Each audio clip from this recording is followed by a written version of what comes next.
Hello friends welcome to my channel. ఈరోజు మనం lemon rice ఎలా చేసుకుందామో చూద్దాము.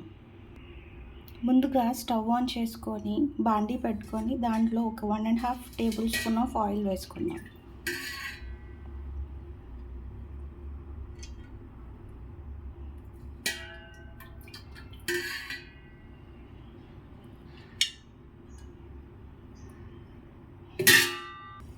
సో ఆయిల్ వేడెక్కిపోయింది. దీంట్లో మనము కాస్త జీలకర్ర అండ్ పోపు దినుసులు వేసుకున్నాం. ఇవి చిటపటలు ఆడాక కొన్ని పల్లీలు వేసుకున్నాం. పల్లీలు ముందుగానే వేసుకుంటే బాగా వేగుతాయి, అందుకే నేను ముందుగానే వేస్తున్నాను. తర్వాత పచ్చిమిర్చి వేసుకున్నాను. తర్వాత కాస్త సాల్ట్, కొంచెం పచ్చిమిర్చి ఫ్రై అయ్యే వరకు చూద్దాము.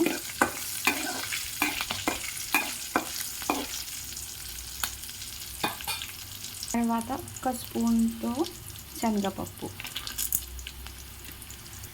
తర్వాత ఒక 1/2 స్పూన్ మినప్పప్పు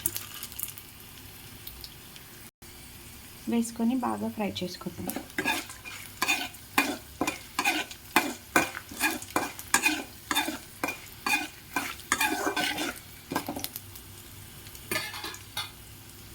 సో ఇప్పుడు పోపు బాగా ఫ్రై అయిపోయింది. కాస్త కరివేపాకు వేసుకుందాం.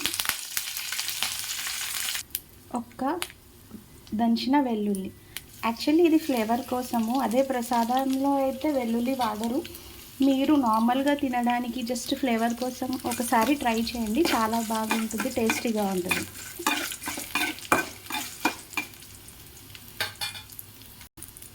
కాస్త పసుపు, జస్ట్ కొంచెం ఒక పించ్. సో నేను ఒక చిన్న బౌల్లో రైస్ తీసుకున్నాను. దీనికోసం 1 లెమన్ కట్ చేసి పెట్టుకున్నాను. సో ఇప్పుడు దీన్ని స్క్వీజ్ చేసుకుందాం.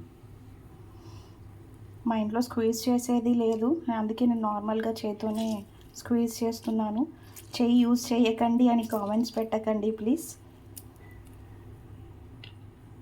సో లెమన్ స్క్వీజ్ చేసుకున్నాం కదా, దీంట్లోనే రైస్లోనే కాస్త సాల్ట్ వేసి కలుపుకుందాం.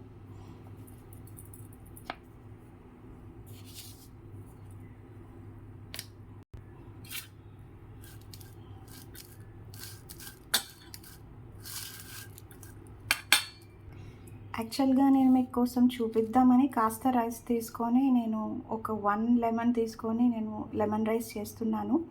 మీకు కావాలంటే మీకు రైస్ క్వాంటిటీని బట్టి మీరు లెమన్స్ ఎన్నైనా, మీకు పుల్లగా కావాలా నార్మల్గా కావాలా అనేది మీరు చేసుకోండి.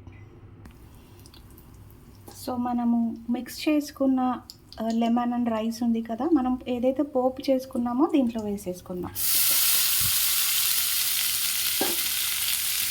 దీన్ని బాగా మిక్స్ చేసుకున్నాము.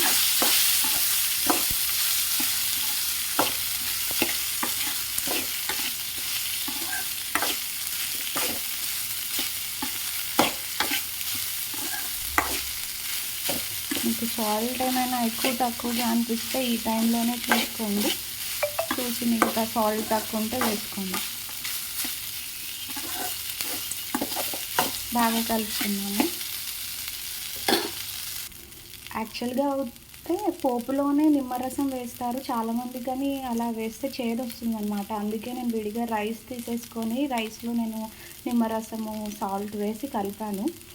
అది ఒకసారి మీరు ట్రై చేసి చూడండి, దానికి దీనికి డిఫరెంట్గా ఏమన్నా టేస్ట్ వస్తుందేమో. నేను ఒకసారి అలా ట్రై చేస్తే నాకు చేదుగా అనిపించింది, అందుకే ఇలా కొత్తగా ట్రై చేద్దామని డైరెక్ట్గా రైస్లో కలిపాను.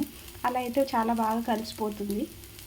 అంత పులుపు అనేది సరిపడా అంత రైస్ అంతటికి పడుతుంది కాబట్టి నేను అలా కలిపాను. ఇప్పుడు మనం ఒకసారి చూద్దాము. రైస్ కూడా బాగా కలిసిపోయింది, ఫ్రై అయింది. మన లెమన్ రైస్ కూడా ప్రిపేర్ అయిపోయింది. మనం స్టవ్ ఆఫ్ చేసేసి ఒకసారి ప్లేట్లోకి సర్వ్ చేసుకుందాం. So tasty lemon rice ready అయిపోయింది.